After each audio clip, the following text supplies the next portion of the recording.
Welcome to Smart Living. Sitting next to me is Zethina. Zethina, how do you say your last name? Haehl. Haehl, okay, but it's spelled kind of uniquely. It's kind of funky. Yeah. Yes. Well, Zethina is actually, she's been a local makeup artist for over, 30 years in the Valley? Over 30 years, yeah. 30 years in the Valley. So I asked Zethina to come on the show because she's been working with probably every talent that you know of in the Valley. And I will say that she is one of the makeup artists in the Valley, not everyone, that actually knows how to do dark skin women's makeup and hair. So we became friends years ago when you came into ABC 15 and did my makeup, and I was like super impressed because, a lot of makeup artists, the majority of people they deal with, there's a lot of light-skinned people that live here, so I get it. You want to go with the majority, but you always want the minority. Anyways, Zethina, welcome to the show. Thank you. Yes. Happy to be here. Well, I appreciate you. So the other thing, too, is Zethina used to be a model, besides the fact that she knows how to make her own makeup and has actually her own makeup line, too, right? I do. Yes. So tell me a little bit about, well, first of all, let's talk about modeling, and then we'll talk about how you got into makeup. Okay.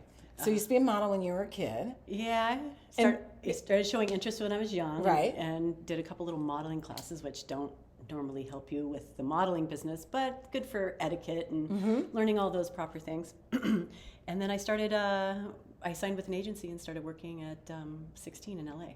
Yeah, you were big time. Didn't you go international and do some international stuff? I did. I worked in Tokyo, which was super fun. That was really nice. And I worked in Mexico City and Guadalajara and Puerto Vallarta. So, to be honest with you, I think modeling's really boring. You just stand around and smile. I mean, was it fun? It's fun because it's always different people, different locations. Sometimes you have really boring clothes. Sometimes you have really cool stuff. I just like it because it changes it up. Okay. And so, but I work more on the other side of the camera now, which is really fun too. Almost more fun. Right. A lot more work. It is a lot more work, but I mean, you really have a good eye for makeup. Like, I was just showing her some videos, and she's like, "Yeah, what was that word you said?" So like sallow. Yeah. So I was like, "What did you just talk? Did you just say Spanish?" She goes, "No." She goes, "That means yellow." I go, "I don't understand that." But that's Zethina. Super creative. Mind is constantly moving. Things all the time. So why did you get out of modeling? Because that's really lucrative. I came back home from Tokyo. I went back to LA, and it just didn't feel the same. So I wanted to come back to Phoenix, and I just ended up getting pregnant right away. Oh, you met a guy. Yeah, that was it. And his name is Brett, right? Yep. Yeah. And Brett, by the way, is a local photographer here in the Valley. He's very talented. So yeah, we've been married for 34 years. We have 2 kids. And that whenever I got pregnant, I started eating like most normal people. Mm-hmm. And boy, food was good. And so I put on a bunch of weight. So that kind of took me out of it for a while. Career, yeah. And then I started doing some plus modeling. And that was really fun, and it just, I kind of just stuck with the makeup. Yeah. Ultimately. Well, that's sustainable. Yeah, right. And then I've also done I do hair, makeup, wardrobe, and then I've built props for. We've done full set builds for Hunter Douglas back in the year, which was really really fun. Oh, Hunter Douglas, that's a big design. The window. Yeah, that's what it was. Oh, wow. They do it all digitally now, so people like me lost our jobs doing that stuff. But that was always really fun because we got to do the furniture and the walls and the flooring, right. and so it was like building a little house. So you've always been really creative. Yeah, it's fun. Yeah. My mother's an artist. My sister was an artist. So I think I have a lot of art in the family. Yeah. Yeah. So tell me, how did you get into makeup? I mean, natural transition would be modeling because people are putting makeup on you, but is that your journey? Was that? Actually, the first job I did, I was in Tokyo, and I was 17, and the makeup artist on the way to the job got stuck in traffic, and I had my stuff with me, and it was just me and one other girl, and so I did both of our makeup. So that was my first real official job. Not that I got paid for it, the makeup end of it, but I really liked it, and so I just kind of wanted to keep up with doing that. And whenever I came back home to Phoenix, I had to earn my stripes, with all the photographers, because a lot of people want to transition into makeup, and they're like, well, let's see how you can draw red lips. Right. This was late 80s, early 90s when you had that real heavy red lip. Yes, and so if you can't draw straight lines there, then that's a problem. And blue eyeliner. I had it. The blue. The blue is back again.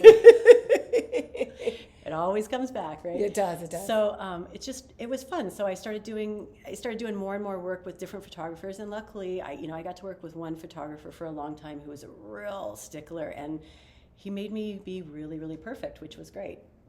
And so it all kind of naturally evolved. Okay. And then I had some dance students that were asking me for dance makeup kits, and I'm Okay. like, okay. So I started doing that, and then I started working more in TV. Right. And you had to do a transition from like regular old TV to HD. Oh yeah, HD was a big thing. That was like in 2000, right? Yeah, because everyone yeah. thought the world was going to end in 2000. Well, all the women Y2K. did. Oh, Y2K. Yeah. I thought you meant all the women on TV because the makeup changed Oh well, that so too. much. Yeah. Oh yeah. I mean, HD was like I was on TV then too, and I was like, like when you. I mean, it was going to magnify everything on your face. Yes. So like if you've been hiding like that, you had acne, and as a teenager, like you could hide that. Not anymore. Not anymore. HD meant high def. Yes. So that was an interesting transition. So I had to start making makeup specifically for HD, and there was not a lot of options out there. So that's why you make makeup. So not only is Zethina a makeup artist, which I did not indicate in my introduction, I said she has her own makeup line, but she makes her makeup. Yeah, it's all hand blended, natural,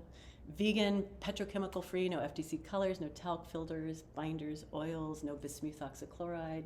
So I leave all the junk out. Right. And it's just nice and lightweight, and my philosophy on makeup is more, keep it light, let the skin. Right. Well, do the I'm magic, looking at your face, and I know this is a podcast, but we do record this, and it is on YouTube. So if you guys want to tune in and you take a look at Zethina's face, that's an example of the makeup. She didn't do mine today, not today. So don't look at me as an example today. But yeah, I really like you make your makeup look natural. Oh, thank you. And you really do have a good eye because you work with so many different variations of skin tones and you personalize that. Like you look at my skin, you're like, hang on, I'll be right back. I'm gonna go, and then she whips up some stuff and puts on your eye. And she's like, here you go, I just made this, and there you go. And then you're like, okay, I look great. How do I put this on? You're done. Okay, so we won't get into the gossip, but I know you've done a lot of makeup with a lot of talent in the Valley. So we don't want to talk about specific people, but I do want to know a little bit about something. I want to know, like, without saying names, who's someone, how we can, like, describe something that you would say that they were, like, high maintenance or difficult to work with without saying their name, but maybe giving an example of the situation that makes you feel why they're high maintenance. Does that make sense? Okay. Okay, so I know I kind of asked that question in a weird way, but that's okay. That's me. So you're asking, have I worked with? Well, I have. Well, I know you've worked with a lot of divas, but I don't want to name any names because you're still working. But what I want you to say is the story that happened that you're like, and that's this person was a diva because they were awful. They did this, that kind of story, right? There was a show I was working on for a long time, and I did a lot of the key things, the openers, the closers, and the first couple seasons I did most of the shows. Mm-hmm. And then they brought me back just to do the open and close scene, which was 2 full days of shooting, blah, blah, blah. And I was just like, can you add my name to the credits? And it was, no, it's too difficult to do. That right there irritated me. But I'm talking more like a particular, so like, let's say, for example, you worked with me and you were doing my makeup and I was a total jerk. So, and you walked away going, I don't want to work with her. She's a jerk. So I want you to tell me of an incident that you experienced that without saying that person's name, if you can recall one. That's what I'm asking. I'm doing such a bad job. No, that's okay. No, because that was the key one that came out to me whenever you said that. But, okay. Putting her on the spot here. Yeah, I am. I don't know. There's over the years. I mean, gosh, I've worked with thousands of people over the years, and not all from here, from all over. But I think there's only been probably maybe 4 or 5 people that were just terrible people. One was just a normal lady. One was a 80s like mega pop star. She was probably the worst. She wasn't mean to me, but she was so belittling to her assistant that you were like, it's uncomfortable. Yeah. So I she's not sticking out as like a great person to work with. Yeah. But other than that, that's great. Yeah, it was pretty good. But there was this one little model who just got back from doing Dolce & Gabbana, and we were doing a test with her, and she really was specific on how she wanted everything, and we're like, you were hired to do like the St. Pauli girl thing. We've got to do the braid. Right. It's for them. We've got to do that look. But other than that, I think I've been pretty blessed to work with some pretty darn good people. So that means that we've got some amazing on-air talent here in Arizona. Or I'm just oblivious. Right, yeah, or you're just so cool that people who are jerks, when they work with you, you bring out the nice part of their personality. I think that's more the case. I hope so. Because I know working in television now, I worked at both Channel 3, which a lot of people don't know about, and I worked at 15, so you won't know who I'm talking about. But I remember one time, in the dressing room. Now, for me, I didn't put on a lot of makeup, and I really am kind of a tomboy, and I'm, just slap a little lipstick on. They would tell me to put more makeup on. So I didn't spend a lot of time in the dressing room. But there was one talent that I work with, and it was like a thing. So they'd come in, they had like 2 suitcases full of makeup, and then they would change out of their clothes and put on a robe, and it would take them 4 hours to do their face. And the funny thing about it was a she's a she, and she was beautiful just the way she was. So I would always look at her and be like, why does she need all that makeup? She's beautiful. Oh, you're going to have to tell me this person when I we're will, off air. when we're off air, because I don't like to talk bad about people. Exactly. Right. But I'm like, I'll tell you off air. I'll tell me off air. I do have some clients that, okay, high maintenance. I have one in particular. Okay.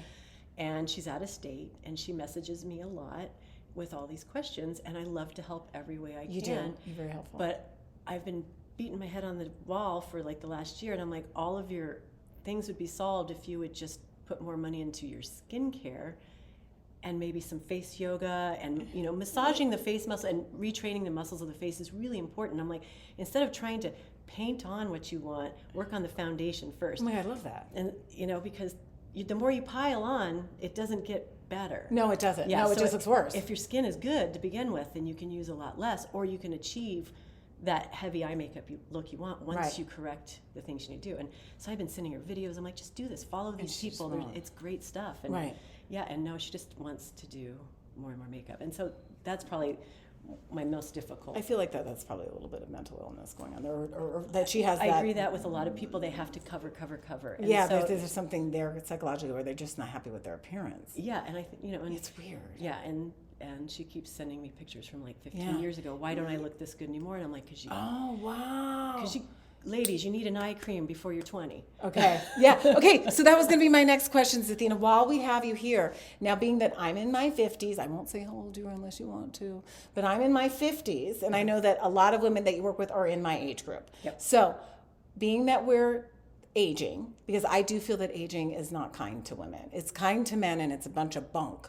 But it's not kind to women. I mean, it is hard on us. And so what are some things that you would suggest that we do? I heard you say eye cream is key, and you should do that in your 20s. Oh, yeah. Well, I would even start an eye cream by 17. Okay. Honestly. But, But it's too late now. I'm in my 50s. I wouldn't say it's too late. What are the things I can do? You just need to go for like the gusto now, do a heavier one. Okay.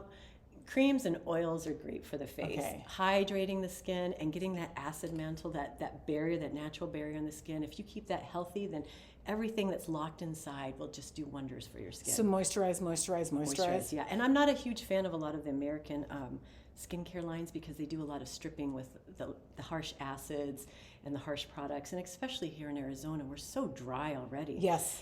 Moisture is the best thing. If you protect your skin, it'll do wonders for you. But I mean, your skin's your largest organ. So, it is. So you gotta protect it. And it's betraying me right now, but that's okay. It was good to me up until I was 50, but that's okay. Now you're just like I remember when I used to do yoga, and I thought I was so full of myself in my 20s, and they're so full of myself. We all were. I know, but I mean, I just think about, wow, girl, you were so I used to go to yoga class just so I could take off my clothes so I could be like, ooh, how great I look, right? So full of myself. Now, oh my God, I will never take off my shirt in yoga class. Well, you look fabulous. No, the skin is awful over 50. No matter what you do, listen, some people age better than others, but the fact is that I'm a woman that's over 50. It's been 50 years of this skin, and I'm going to struggle with that, and that's okay. But I have 50 years of amazing wisdom. You do. So I'll take that. I'm good with that. But it is a little rough sometimes with the skin. Okay, so let's talk a little bit about, great, thanks for the advice, Zethina, which, by the way, and if you guys want to get a hold of Zethina, I'm not trying to do a plug for her, but I'm telling you, this woman knows a lot of stuff, and just by listening to her, you can tell she really gets it. And she gets it in a holistic way, too. And also, she's not just trying to make you look pretty. She wants to protect your skin.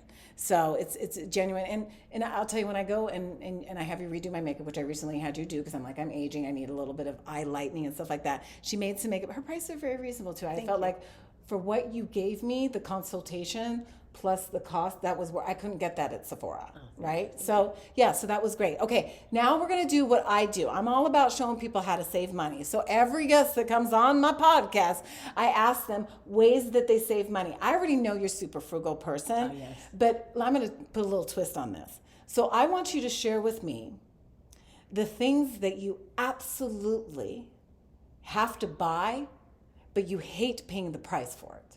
I know it's a tough one. I'm really being hard on you today. Really good shoes because your feet are important. Okay.